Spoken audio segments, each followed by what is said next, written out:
Mais pourquoi? Parce que le sacerdoce, le ministère, n'est dévolu qu'aux hommes. Les 5 ministères que nous avons cités n'est dévolu qu'aux hommes. Tu sais, ma bien-aimée, lorsqu'on t'a fait croire depuis ta naissance que le ciel est noir, le jour qu'on va te dire la vérité que le ciel est bleu, ta conscience et ton subconscient auront du mal à accepter cela. Amen. Pourquoi? Parce qu'il te sera difficile de savoir qu'on t'a menti pendant tant d'années. Aujourd'hui, quand je te regarde, tu as voici pratiquement la cinquantaine, ou peut-être un peu plus. Mais tu te rends compte, évidemment, c'est 50 ans de mensonge, oui. Mais Nicodème a été menti, Nicodème a été trompé. Nicodème, malgré qu'il était docteur de la loi, n'arrivait pas à comprendre la science du Seigneur Jésus-Christ. Et notamment la parole de Dieu dit qu'il allait le voir pour qu'il lui explique sa science, sa doctrine.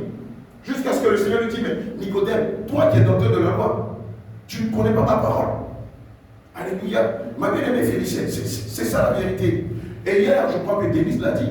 Denise s'est remise en cause, elle a dit, mais je réalise aujourd'hui que malgré tout le nombre d'années que nous avons fait dans les églises, on était menti. Oui, on vous a menti. On vous a menti en faisant croire qu'une femme peut devenir pasteur. Mais la parole de Dieu est formelle. Dieu a tissé une alliance entre Aaron et ses fils à perpétuité. Et il dit que c'est eux qui doivent faire le sacerdoce. Qu'est-ce que ça veut dire à perpétuité? Ça veut dire que c'est indéfini. C'est jusqu'à la fin des temps. C'est jusqu'à ce que l'épouse vienne chercher l'épouse. Pardon. C'est jusqu'à ce que l'époux vienne chercher l'épouse. Et quand Dieu établit ses lois, c'est Amen et ainsi soit-il. Maintenant, si quelqu'un l'ignore, qui l'ignore? Amen. C'est aussi clair que cela soit. L'homme de Dieu, docteur Elia, a pris la plus belle image avant de démarrer son exposé. Il a fait allusion à celui-là qui est malade, qui va rencontrer un médecin, qui lui fait une ordonnance. Il va voir le pharmacien pour acheter les médicaments. Il a dit quoi? Il a dit qu'en principe, nous devons respecter la posologie de ces médicaments-là. Et si nous ne la respectons pas, qu'est-ce qui va se passer?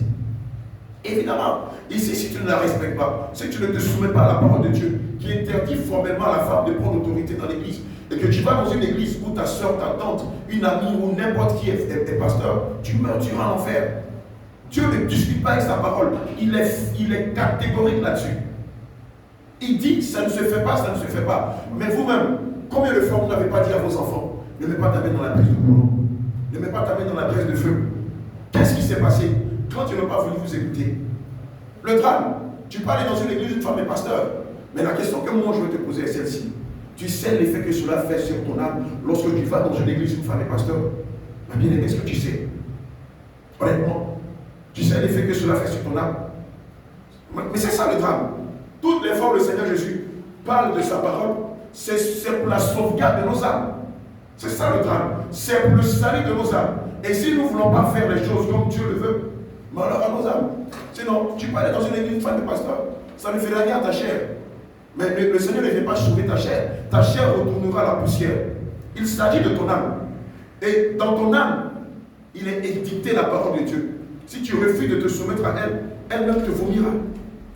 Mais c'est comme ici les lois du Maroc. Dans l'une des lois du Maroc, selon les lois islamiques, il est formellement interdit d'aborder un Marocain et de lui parler de Jésus. Mais si tu le fais, et que la loi te saisit, tu vas en prison. Mais pour nous qui sommes subsahariens, on va dire, mais attends, quoi? Parler de Jésus à un arabe musulman? Mais quoi le mal? Mais oui, en Côte d'Ivoire, il n'y a pas de mal. Au Mali, il n'y a pas de mal. Au Mali, en juif. Dans le nord du Mali, il y a du mal. Au Burkina, il n'y a pas de mal. Au Nigeria, aussi en juif. Mais ici, c'est formellement interdit. Ce sont les lois islamiques. Ça fait partie des lois de la charia. Toi, tu ne peux pas approcher un musulman pour lui parler de Jésus. Non, non, non, non, non, non, non.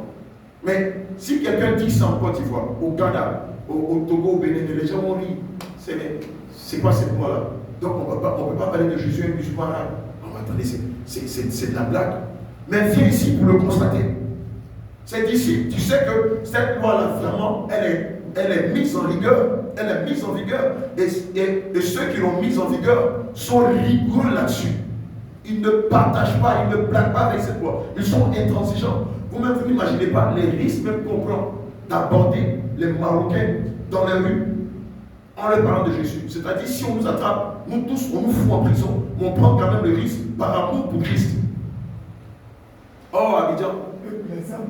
Oui, et pour les âmes, que Dieu te bénisse. Oh, Abidjan, C'est quelque chose qu'on fait tous les jours.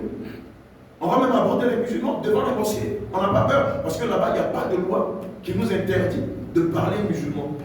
C'est comme les lois de Dieu, c'est comme les préceptes de Dieu. Elles ont été établies pour le salut de nos âmes. De nos âmes, pas pour la chair. Dieu ne vient pas sauver la chair. Est-ce que la chair va retourner à la terre? C'est pourquoi je dis, physiquement, il n'y a pas de mal pour toi d'aller dans une église, une femme et pasteur. Mais le réveil de la médaille, c'est ton âme. Or, le truc, c'est que personne de nous ne voit notre âme. Amen. Tu ne vois pas ton âme. Et donc, tu ne vois pas l'effet ou l'incident que cela pose sur ton âme.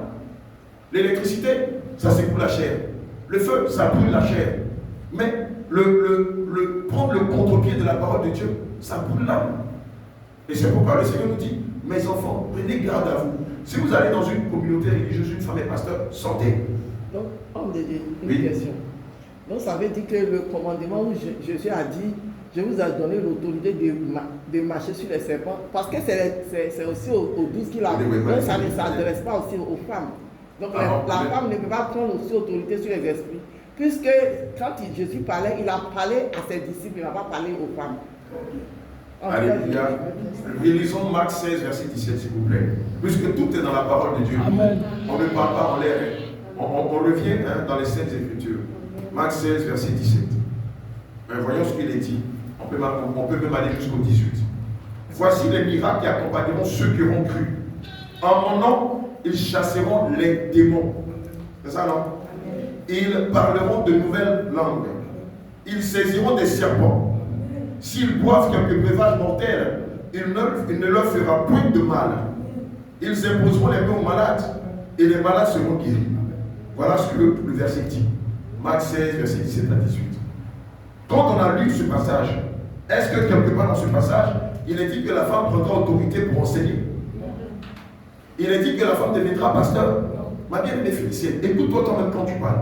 Tu dis que Dieu nous a donné le pouvoir de marcher sur les serpents et sur les scorpions. Est-ce que quand je suis à la chair ici, je suis en train de t'enseigner, est-ce que je suis en train de marcher sur les serpents? Je suis en train de te préparer pour le ciel. Ce que tu es en train de dire ici, il s'agit du combat spirituel. Oui, Dieu te donne le don de chasser les démons. Dieu te donne le don d'imposer les mains aux malades et de guérir les malades. Dieu te donne le don de la création. Dieu te donne le don d'imposer les malades, pardon, d'imposer la main aux femmes stériles pour qu'elles accouchent. Dieu te donne le don de protéger des miracles. Mais dis-moi, chasser les démons, ça fait des trucs pasteur. Mais non, ça ne fait pas de moi pasteur. Mais c'est selon, moi je vous pose la question selon ce que vous-même vous dites à la chair. Parce qu'il a dit que quand Jésus a envoyé ses disciples, Jésus a envoyé les disciples, il n'a pas envoyé les femmes, c'est 12 disciples qu'il a envoyés. C'est les disciples qu'il a envoyés. Et c'est à ces disciples-là aussi qu'il a donné l'ordre. Il a donné cet ordre. C'est pourquoi moi je dis dans ce cas, c'est que la femme aussi n'a pas le droit. Félicienne, je crois qu'il y a une grande confusion dans tes propos. Il y a beaucoup de confusion. Il faut te calmer parce que je vois bien l'esprit de Jézabel qui tente de moissonner ton âme. On va aller doucement. On va voir les dons spirituels là, selon 1 Corinthiens 10, verset 8 à 12. Si les dons spirituels sont l'exclusivité des hommes ou si les dons spirituels sont répandus sur toute chair. Parce qu'il y a une grande différence entre les dons spirituels et enseigner. Alléluia. Regarde, le jour où tu viendras en Côte d'Ivoire, à l'église Jésus revient de Côte d'Ivoire, tu verras que même les enfants de 3 ans chassent les démons, guérissent les malades. Allez sur notre page, vous allez voir. Aujourd'hui même, ça s'est passé aujourd'hui. À ce matin? Tout à l'heure, ça s'est passé. Il y a eu combien de femmes qui étaient sur la bien-aimée? Elle est venue là-bas, non? Hein? Elle est venue chasser l'homme. Tu es venu chasser l'homme. Il y a eu combien? Tu es venu chasser l'homme. Bien-aimé, mais toutes ces choses-là, c'est pour ce qu'elle a fait. Mais est-ce que ça veut dire qu'elle a enseigné? Mais tu dois, toi tu étais de l'autre côté là-bas, et ils étaient plus proches de toi, donc ça veut dire que tu devais voir l'image pour dire que mais elle n'enseignait pas, elle était en train de chasser l'esprit. Parce que l'esprit, le Seigneur nous a donné le pouvoir de chasser. Tous ceux qui ont cru, est-ce que tu as cru en Jésus? Si tu as cru, tu manifestes. Si tu as cru, tu te manifestes. Bien sûr. Matin, la maman qui est en bleu blanc là, elle était au bout là-bas. Nous on était ici, Pasteur Jacques était ici, chacun était là, on a cru. C'est pas là qu'on est venu ici là pour former les enfants de Dieu. Pour vous préparer. Lorsque vous serez face à cette situation, vous allez aussi même chose réagir. Vous n'allez pas appeler le pasteur. Vous n'allez pas appeler le pasteur. Parce que Dieu nous a donné l'autorité, évidemment, de marcher sur les serpents et les scorpions. Mais venir enseigner les enfants de Dieu, ce n'est pas marcher sur les serpents et les scorpions. Puisque vous n'êtes pas serpents ni scorpions. Vous êtes les brebis du Seigneur Jésus. Alléluia.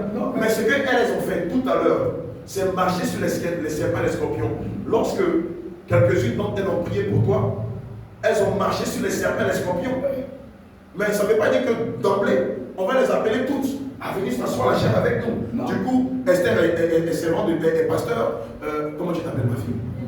Déborah est pasteur. Déborah de la Guinée est pasteur. Comment tu t'appelles? Rich est pasteur. Et toi? Emilienne est pasteur. Et toi, ma fille?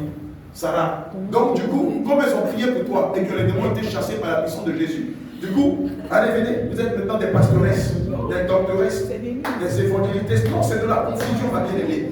Non, je ne sais pas si on se comprend. Bon. Je ne sais pas si on se comprend. Parce que moi je dis, donc dans ce cas, il ne devait pas illustrer ces versets, parce que ces versets ne parlent pas d'enseignement. Il a illustré, quand il faisait l'illustration, il a parlé des versets. Et il a parlé de Acte 12, Acte 2, où les disciples sont sortis pour annoncer l'évangile. Parce que ça, c'était pas l'église. Non, attention, tu as vu, tu n'as pas bien compris. Dans Acte 2, dont tu parles, les 120 premiers chrétiens qui étaient dans la chambre haute ont reçu le baptême du Saint-Esprit. Les femmes que les hommes. Voilà. Mais ce n'est pas parce qu'on a reçu le baptême du Saint-Esprit qu'on devient pasteur. Sinon, tout le monde Non, pasteur. ça, c'est pas pasteur. Parce que même les disciples là-bas, c'était pas pasteur. Ils étaient sortis pour annoncer l'évangile. Ils ne sont pas sortis. Non, ils ont reçu le Ils baptême ne du sont pas Saint-Esprit. sortis. Acte 2, Acte 2, à partir du verset 1. verset 9. C'est après ça. Écoute bien. Voilà. Le jour de la Pentecôte, Le jour de la Pentecôte, ils étaient tous ensemble dans le même lieu. dans le même lieu, Tout à coup, donc ici, là, ils étaient tous ici, dans le même lieu ici. Tout à coup, il vint du il ciel vient du ciel un bruit un bruit, comme celui d'un vent impétueux. celui d'un vent impétueux. Et il remplit toute la maison. Hein? Il remplit toute la maison J'ai entendu? Il remplit toute la maison où ils étaient assis. où ils étaient là. C'est là-bas ils étaient là. Oui, des langues Des langues, semblables à des langues de feu semblables à des langues de feu. leur apparurent, Oui, séparées oui, les unes des autres, les unes des autres. et se posèrent sur chacun d'eux. Sur chacun de verset 13 maintenant. Mais d'autres se moquaient. Mais, quand ils étaient en train de faire ça là, dans le lieu où ils étaient là, des gens sont venus parce qu'il y a eu un bruit qui s'est passé. Donc, les gens qui étaient autour là sont venus pour regarder qu'est-ce qui se passe. Ils étaient tous dans le même lieu. Ils ne sont pas sortis, mais ils étaient tous dans le même lieu. C'est en attente. Ils étaient dans le même lieu. Et quand il y a eu le bruit là, les gens courent pour dire qu'est-ce qui se passe, qu'est-ce qui se passe. Comme en Côte d'Ivoire, quand il y a quelque chose qui se passe, les gens courent pour venir regarder là. Là, ils sont rentrés pour venir voir. Maintenant, ils se moquaient d'eux. Et ils disaient, Et disaient, ils sont pleins de vin doux. ils sont saoulés. Maintenant, Alors Pierre, Pierre, se présentant avec les 11, éleva la voix et leur parla en ces termes. Hommes juifs, oui, et vous tous qui séjournez à Jérusalem, sachez ceci et prêtez l'oreille à mes paroles. Ces gens ne sont pas ivres, comme vous le supposez, car c'est la 3e heure du jour. Mais c'est ici ce qui a été dit dans le prophète Joël, par le prophète Joël, excusez-moi. Dans les derniers jours, Dieu dit, je répandrai de mon esprit sur toute chair. Vos fils et vos filles prophétiseront. Vos jeunes gens auront des visions et vos vieillards auront des songes. C'est quoi? Ça va? Mais vous voulez forcément prendre l'autorité de devenir pasteur? C'est pas à cause de ça, parce que bon, la manière dont il parle, parce que la manière dont j'ai compris. Mais parce que bon, moi je pense que là-bas c'est l'évangélisation. Mais quand on dit que la femme ne. Là-bas, pour moi c'est l'évangélisation. Mais quand on dit que la femme n'avait pas aussi droit, donc ça veut aussi dire que la femme ne peut pas aller évangéliser. Non, c'est comme ça que j'ai compris. Tu vois, en fait, je pense que l'ennemi a tout fait pour ne pas que tu sois focalisé sur le séminaire. Sinon, l'homme de Dieu était très clair dans ses propos. Amen. Il a bien fait la différence. Il a bien fait la nuance entre prêcher dans l'église des saints et évangéliser. Et moi-même tout à l'heure, je suis revenu là-dessus en te signifiant que Dieu permet à la femme, à la jeune fille, à la mère d'aller évangéliser. Parce que dehors, nous ne sommes pas dans l'assemblée des saints. Amen. Revenons sur le livre de 1 Corinthiens 14, verset 33, pour que ce soit un peu plus clair pour tout le monde. Parce que j'ai la certitude qu'en dehors d'elle, les personnes aussi sur les réseaux sociaux sont dans cette confusion-là. Amen. 1 Corinthiens, il y a plus de connexion. 1 Corinthiens 14. Super. Voilà. On relit 1 Corinthiens 14, verset 33. Je voudrais même que cette fois-ci, que ce soit toi-même qui le lise, s'il te plaît. Je ne sais pas sur le micro, elle-même va le lire. Comme ça, la parole va la pénétrer. Voilà, ça va l'impacter. Comme ça, demain, si quelqu'un a le même état d'esprit qu'elle, elle saura quoi lui dire. Amen. Parce que bon nombre de personnes font la confusion entre prendre autorité dans l'église des saints et aller évangéliser. Amen. 14. Déjà, il faut savoir qu'il y a une grande différence entre prêcher et évangéliser. Amen. On évangélise les païens et les religieux. Alléluia. La prédication, c'est pour enseigner, pour préparer les saints pour l'édification de son âme et se préparer pour l'avènement du Seigneur Jésus-Christ. Or, évangéliser, c'est aller moissonner les âmes dehors. Alléluia. Si Dieu permet, on va donner un enseignement sur l'évangélisation. Allez-y, s'il vous plaît. Car Dieu n'est pas un Dieu de désordre, Amen. mais de paix, Alléluia. comme dans toutes les églises des saints. Ma bien-aimée, comme dans quel lieu? Dans toutes les églises des saints. Allons-y. Que la femme se taise dans les assemblées. Ah, on dit quoi? Que la femme se taise dans les assemblées. Donc, assemblée où on s'est réunis ici, Alléluia. chez les saints là. C'est là-bas là, le Seigneur parle. Amen. Ma bien-aimée, est-ce que le marché, c'est l'assemblée des saints? Où on vend les poissons, la viande, le sucre, le riz. Est-ce que c'est l'assemblée des saints? Non. Est-ce que aller prier pour les malades à l'hôpital, c'est l'assemblée des saints? Non. Est-ce qu'aller à la gare du tramway, c'est l'assemblée des saints? Est-ce qu'aller évangéliser à l'aéroport, c'est l'assemblée des saints? Vous voyez bien que le Seigneur fait le distinguo entre l'assemblée des saints et l'extérieur. Nous sommes dans l'assemblée des saints. Le musulman qui est dehors que vous abordez, c'est pas un saint. L'animiste qui est dehors que vous abordez, ma bien-aimée, c'est pas un saint. C'est un animiste, c'est un musulman. Le féticheur que vous abordez dans les rues, c'est pas un saint. C'est un féticheur. Mais vous et nous sommes saints. Et le cadre dans lequel nous rendons culte à Dieu, c'est l'assemblée des saints. C'est pourquoi on vous enseigne de vous dépouiller de corps, de cœur et d'esprit. C'est à ce juste titre-là que Dieu vous appelle une sainte ou un saint. Mais dehors, il n'y a pas de saints. Dehors, c'est dans la rue, c'est dans le marché. C'est ici qu'on fera des saints, des personnes des saints, excusez-moi. Alléluia. Donc vous avez la latitude, vous avez la capacité d'aller dans les rues et annoncer Jésus. Et dans les jours qui viennent, on va tous ensemble aller. Hein, quelqu'un dit Oui, non, on va laisser ça et dire dimanche. Parce qu'on va acclamer le Seigneur Jésus. Des personnes courageuses. Alléluia. Pour aller dire au roi Osias que ta place n'est pas ici dans le sanctuaire. Amen. Oui. Maintenant, l'arrivée, ça fait à peine une semaine, on évangélise dehors. Oui, c'est vrai que on prend des risques. On le fait. Parce que le Seigneur prend la peine de nous épargner de beaucoup de choses. Vous aussi, vous le pouvez. Amen. Mais voilà, tout à l'heure, le propriétaire était là. On a prié pour lui. Il a dit avec, on a prié pour lui. Dès qu'on a fini de prier, on lui a dit, va à l'hôpital, va faire des examens. Nous, on attend simplement que le témoignage. Alléluia. Donc, tu peux aller dehors. Et avant que tu ne parles, quand on aura fini ta délivrance, on va prier, tu vas recevoir le baptême du Saint-Esprit. Le zèle que l'on a, tu l'auras. La puissance que Dieu nous a donnée, tu l'auras. Tu n'auras plus besoin d'attendre un pasteur.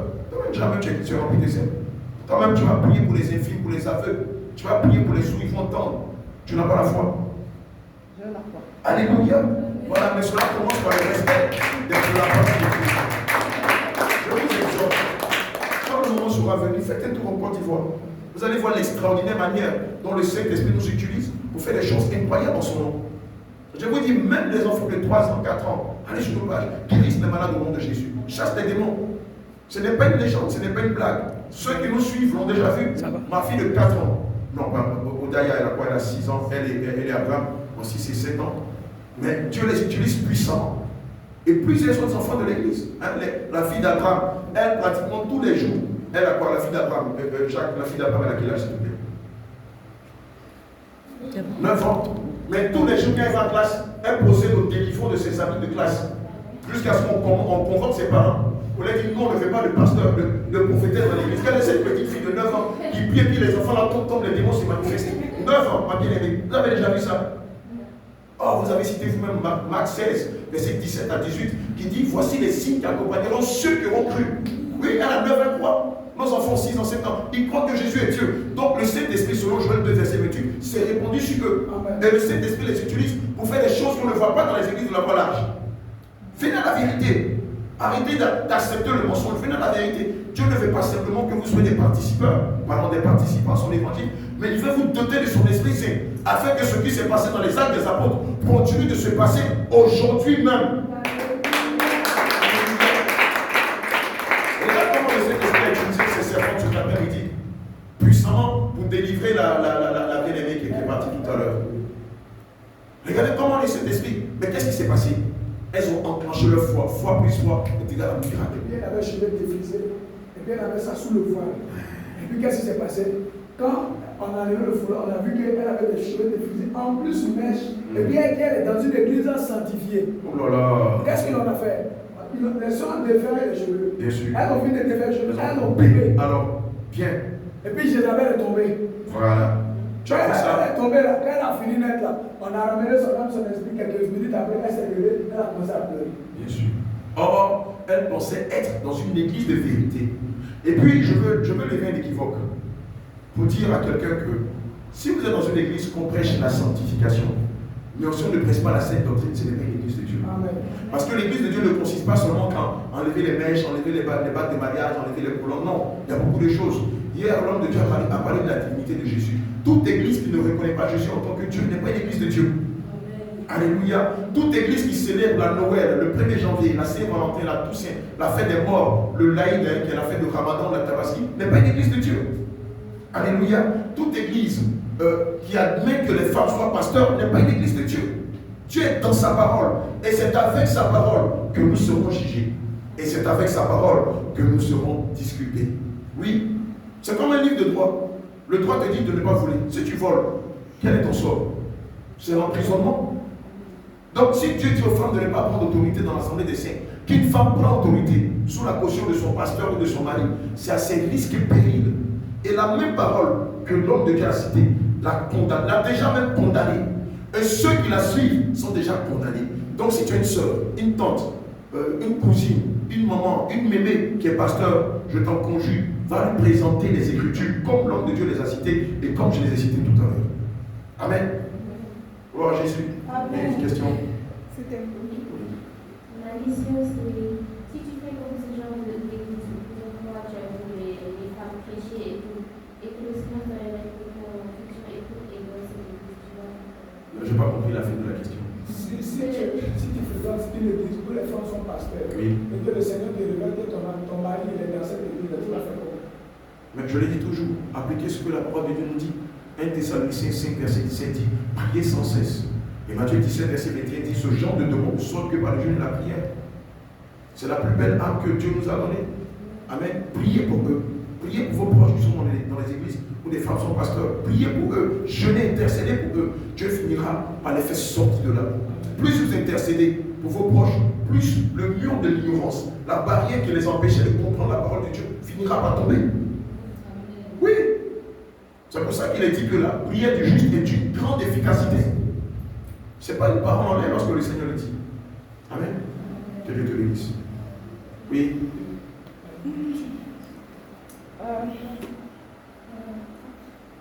J'ai...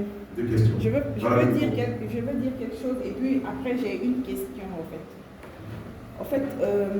Par rapport à ce sujet, vraiment c'est un sujet au départ, si on n'a pas véritablement reçu l'enseignement et puis l'Esprit de Dieu pour nous convaincre, c'est vraiment difficile. Surtout pour nous les femmes, c'est choquant, c'est comme si on se Dieu voit... était misogyne.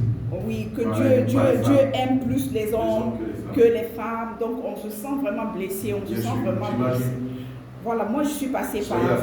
Voilà, je suis passée par là.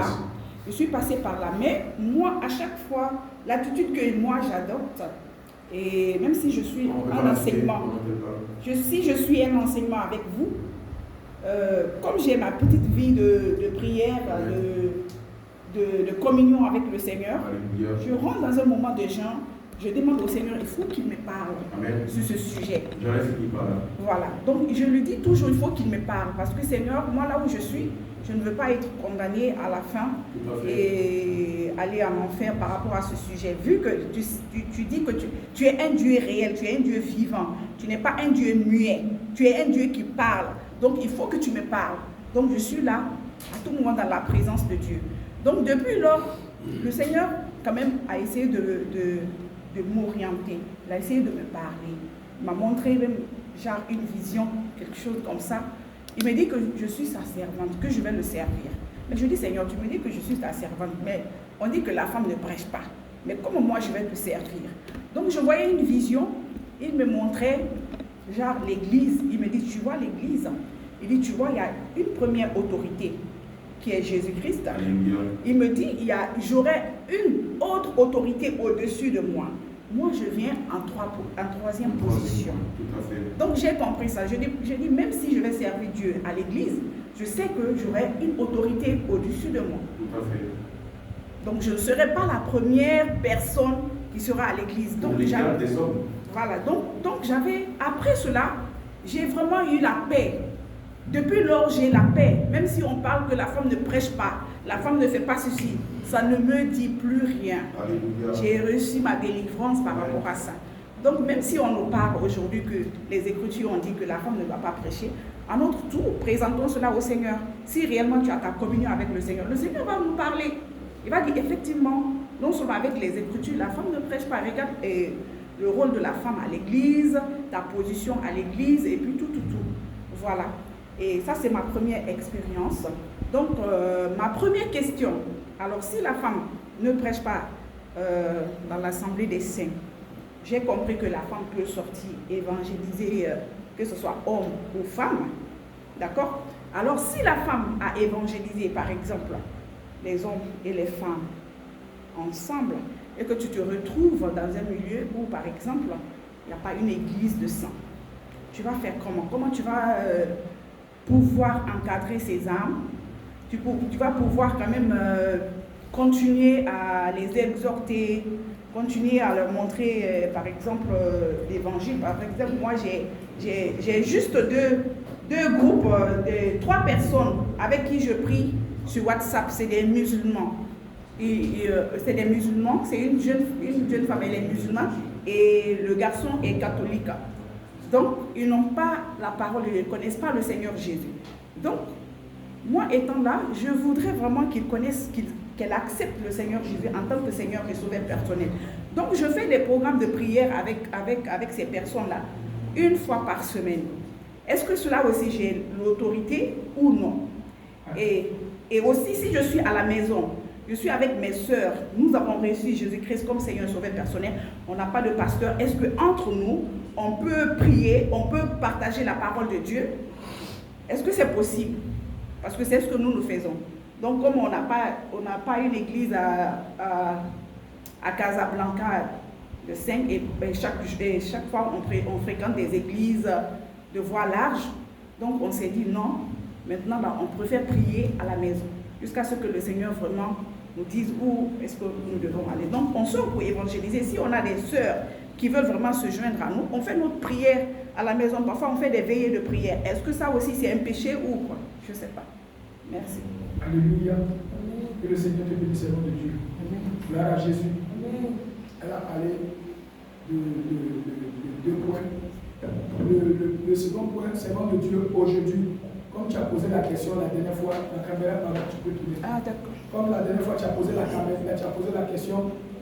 Mais où on était depuis, et puis c'est maintenant, la Sainte Doctrine est arrivée, alléluia. Mais le Seigneur aussi préparait l'Église, alléluia. Donc maintenant, toi, c'est le nom de Dieu. Lorsque tu vas l'évangéliser, alléluia, tu vas l'évangéliser et que tu vas trouver des bien-aimés. Gloire à Jésus, il y a les hommes de Dieu qui sont là. Tu vas prendre le numéro de téléphone, je te donne le contact de l'homme de Dieu, l'apôtre Abraham, je te donne le contact de l'homme de Dieu, tant. Et puis, on va commencer à les exhorter, alléluia. Maintenant, s'il se trouve que ils viennent, il essaie d'appeler parce qu'il y a le pasteur Jean d'ici, Kazan. Je suis allé, j'ai évangélisé un homme, il est dans tel coin. Donc, il faut aller, tu vas l'entretenir. Philippe a fait ça aussi. Philippe allait enseigner, il allait apporter la parole de Dieu. Dans Actes chapitre 8, on peut le lire. Et puis j'ai mis le passage j'ai vu le passage de Marie. Parce que les gens confondent quand ils disent servant de Dieu. Nous tous là, on est des serviteurs et des servants de Dieu. Tous ceux qui obéissent à la sainte doctrine sont des serviteurs et des servants de Dieu. Alléluia. Quand tu obéis à la parole de Dieu, tu es servant de Dieu. Mais les gens ont une mauvaise compréhension que c'est lorsque tu es ici que tu es servant de Dieu. Non, hein? Toute l'église sert Dieu. Alléluia. Donc tu es serviteur et servant de Dieu. Gloire à Jésus. C'est comme Marie. Marie dans le livre de Luc. Demain, même si le Seigneur permet, il y a encore d'autres occasions, on va parler aussi de Marie. Alléluia. Les bien-aimés aujourd'hui qui adorent Marie, tous ces détails, on va parler d'elle. Gloire à Jésus. Dans le livre de Luc, chapitre 1, verset 28, 38 dit, Marie dit, je lis à partir du verset 34, Marie dit à l'ange, Luc chapitre 1, verset 34 à 38, mais c'est le passage de 38 que je vais faire sortir. Alléluia. L'ange lui répondit, le Saint-Esprit viendra sur toi, et la puissance du Très-Haut te couvrira de son ombre. Alléluia. C'est pourquoi le Saint-Enfant qui naîtra de toi sera appelé Fils de Dieu. Voici Élisabeth, ta parente, a conçu elle aussi un fils en sa vieillesse. Et celle qui était appelée stérile est dans son 6e mois, car rien n'est impossible à Dieu. Verset 38. Marie dit, je suis la servante du Seigneur. Cela ne veut pas dire que Marie était dans le temple et elle était pastoresse. Non. Non. Non. Mais Marie obéissait au Seigneur, elle était la servante du Seigneur. Nous, on obéit au Seigneur en tant qu'homme ou femme, on est serviteur. Maintenant, dans la maison de Dieu, il y a des ministres que Dieu a établis pour instruire, pour édifier le peuple. Alléluia. Mais lorsqu'on sort, on va à l'extérieur, on peut pas les femmes, on peut pas là tout le monde. Tu peux prier pour un malade, tu peux évangéliser, tu peux faire tout. Mais quand on vient dans l'Assemblée des Saints, c'est autre chose. Ici, dans l'Assemblée des Saints, où nous sommes ici, nous sommes dans l'Assemblée des Saints, c'est là les saints ministères. Alléluia. Maintenant, quand tu vas évangéliser, que tu as eu un homme là-bas, tu appelles un frère. Maintenant, comme il n'y a pas d'église là-bas, là, et que vous vous réunissez, que vous êtes entre vous les femmes, il n'y a pas de problème.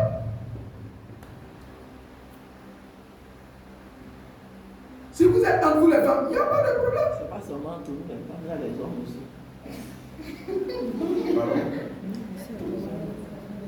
J'ai dit, il y a les hommes aussi qui viennent, qui prient avec nous. Il y a des hommes qui prient avec vous. Maintenant, vous avez entendu la parole de Dieu, qu'est-ce que vous faites? Appelez les hommes de Dieu qui sont à Kazaï. Jean est là, à Mohamedia, il peut se lever, pasteur. Ah, on s'est réunis tel jour, il faut venir, tu vas exhorter. Et il va venir. Parce que ne prenez pas autorité.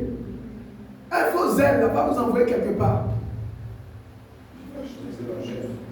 Ne prenez pas un zèle excessif, sinon ça va vous conduire quelque part. En voulant trop bien faire, tu vas faire mal. Mais et à la maison, si on a des enfants garçons? Non, c'est ça à la maison, ça c'est à la maison. Des grands garçons, mais ça c'est chez toi à la maison.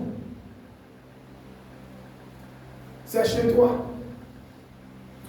Je veux juste ajouter un détail. Vous voyez, ce que nous sommes en train de dire est un détail important dans la vie des fils, des serviteurs et des servants de l'Éternel. Alléluia. Personne ne pourra dire au juge du mois dernier qui n'était pas au courant. Quiconque ira devant le Seigneur pour dire je ne savais pas, c'est son problème. Alléluia. Écoute ceci. Le livre de 2 Jean 1, à partir du verset 9, dit ceci. Quiconque va plus loin et ne demeure pas dans la doctrine du Christ n'a pas Dieu. Celui qui demeure dans la doctrine a le Père et le Fils. Si quelqu'un vient à vous et n'apporte pas cette doctrine, ne le recevez pas dans votre maison et ne lui dites pas salut, car celui qui lui dit salut participe à ses mauvaises œuvres. 2 Jean 1, verset 9 jusqu'à 11. Pour vous dire, en édition des séances de prière, Quel est l'objectif que vous recherchez? Conduire les âmes au ciel. Qu'ils aient la bénédiction, qu'ils puissent vivre conformément à la parole de Dieu. La parole de Dieu dit, et le Seigneur lui-même dit, ma doctrine, la sainte doctrine. Il dit, si tu ne te mets pas dedans, je ne suis pas là. En Canada, si tu ne te mets pas dans ma doctrine, tout ce que tu fais, si tu veux mettre climatiseur, carreau au sol, mets or, patate dans la nourriture à tous les pauvres du quartier, je ne suis pas là-bas. Quiconque va plus loin et ne demeure pas dans la doctrine du Christ n'a pas Dieu. Celui qui demeure dans la doctrine a le Père et le Fils. Si quelqu'un vient à vous et n'apporte pas cette doctrine, ne le recevez pas dans votre maison et ne lui dites pas salut. C'est pourquoi nous, on vous annonce cette doctrine pour que vous puissiez nous dire salut.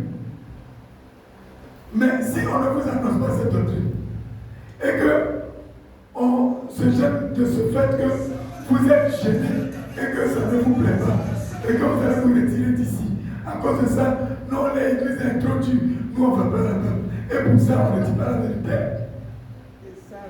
Le Seigneur va nous réprimander. Et il va nous envoyer de sa parole. Moi-même, je vous ai dit, celui qui n'est pas dans ma doctrine, je ne suis pas là-bas. Vous encouragez les gens à sortir de ma doctrine. Donc vous travaillez pour quel royaume? Vous travaillez donc pour Satan. Donc vous êtes des agents et des serviteurs déguisés en peau d'agneau, en peau de loup au milieu des agneaux. Donc vous êtes venus pour détruire mon peuple. Vous voulez qu'on nous dise ça? Donc il faut que nous restions conformes à la parole. Et la parole est la vérité. Si tout le monde s'est lié contre le Seigneur Jésus et qu'ils ont fait un complot pour le conduire à la mort, vous pensez que les paroles qu'il disait là, c'était à cœur joie que les gens acceptaient? Les pharisiens étaient établis depuis longtemps. Mais lui, il vient, ils sont en train de dire, quelle est cette nouvelle doctrine? Toi, tu n'as même pas 50 ans et tu es le chef de tout ça. Tu te fais Dieu. Alléluia. Mais c'est ça. Voilà pourquoi, depuis que nous sommes en train de dire cette parole, quoi que nous sommes au sous-sol ici, vous voyez à combien de fois ça tape la porte? Alléluia. Ça dérange. Et donc, si un catholique entend ça, et qu'on lui parle de 5 ministères, mais ça veut dire que le pape qui est connu au niveau international, il est zéro. Et Dieu n'est pas là-bas, parce qu'il dit quiconque n'applique pas ma doctrine, je ne suis pas là-bas, il n'a pas le Fils, il n'a pas le Père. Donc, regarde toutes ces institutions qui est érigée, qui est financée, qui est mise en place, qui est grand, qui ont même une capitale, ils ont un drapeau, ils ont une armée, ils ont des industries. On dit 5 ministères, il n'y en a pas. C'est pas seul qui est assis et puis les autres coulent là-bas. Quand tu vas aller chez les protestants, c'est le bishop seul qui est assis et puis les autres coulent là-bas. On va lui dire où sont les 5 ministères. Qui était là, comment ça fait les 5 ministères? Nous, il y a longtemps, on connaît Dieu. Vous les petits comme ça, vous n'avez même pas 50 ans. Vous connaissez ce qu'on appelle Dieu. Vous savez depuis combien d'années nous on est chrétiens? Ils vont te dire ça. Mais la parole est têtue. La parole dit, je suis Jésus. Si tu es avec moi, tu mets en place ma doctrine. Si tu ne mets pas en place ma doctrine, dommage. C'est pourquoi il dit, j'ai caché ces choses aux grands de ce monde et je les révèle aux petits enfants. Les petits enfants, ils sont où? C'est vrai, c'est vrai. Alléluia.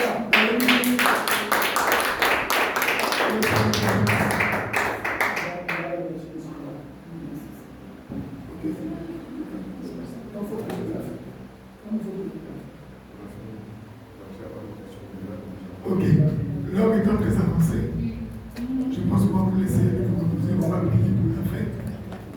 Et puis, alléluia. Soyez tous bénis au nom de Jésus-Christ. Soyez tous fortifiés. Ce n'est pas facile. La parole de Dieu, c'est ça, ce n'est pas facile. Alléluia. C'est pas facile de découvrir la vérité, de savoir. C'est pas facile la vérité, mais c'est la vérité. Si vous êtes vraiment de Dieu, vous allez atteler à marcher dans cette parole. Tu vas dire Seigneur Jésus. Tu nous as conduits jusqu'au terme de ce moment. Nous voulons te remercier de tout ce que tu as fait ce soir, de toutes les délivrances que tu as opérées et les délivrances qui sont en cours. Oh Dieu, nous te remercions parce que tu t'es souvenu de nous. Aujourd'hui, tu nous as donné plusieurs signes que tu es avec nous. Cela nous réconforte. Ta parole a été sémée aujourd'hui. Oh Père, aide-nous. Que cette parole ne sorte pas de notre cœur. Que cette parole demeure en nous. Que cette parole ne nous quitte point. Que cette parole soit une puissance pour nous. Seigneur Jésus, comme nous partons maintenant, bénis notre départ et bénis notre arrivée. Que nous allons à la maison en gardant tes commandements, sans incident, sans accident, et que nous partageons autour de nous ta parole, et que ta parole devienne un arbre fruitier pour pouvoir nourrir tes enfants. Que cette parole ne sorte pas de mon cœur, et qu'elle demeure en moi. Je recouvre toute cette connaissance que j'ai eue ce soir par le sang de Jésus, par le feu du Saint-Esprit. Merci Seigneur. L'Éternel est mon berger. Je ne manquerai de rien. Il me fait reposer dans le verts pâturages. Il me dirige près des eaux paisibles. Il restaure mon âme. Il me conduit dans les sentiers de la justice. À cause de son nom. Quand je marche dans la vallée de l'ombre, je ne crains aucun mal. Car tu es avec moi. Ta houlette et ton bâton. Voilà mon réconfort. Tu dresses devant moi une table en face de mes adversaires. Tu moines d'huile ma tête et ma coupe déborde. Oui. Le bonheur et la grâce m'accompagneront tous les jours de ma vie.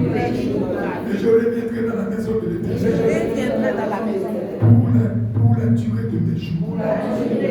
Au nom de Jésus, nous avons prié. Au nom de Jésus, nous sommes exaucés. Amen.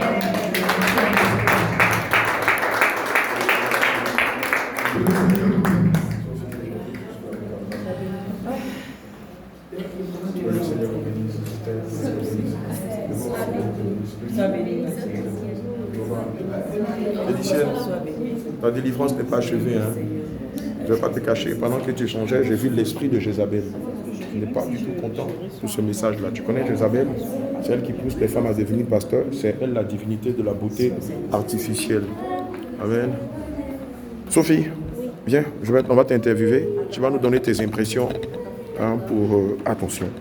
Voilà, pour ce séminaire qui était basé sur le ministère de la femme. Est-ce que la femme peut être pasteur? Qu'est-ce que tu as retenu et qu'est-ce que tu aimerais dire évidemment à tous les chrétiens qui sont ici au Maroc et qui jusqu'à présent traînent les pas pour venir? D'accord. Déjà, je suis très contente d'être là parce que je me voyais sur Internet et tout. Je vais dire à ça. Attends, on va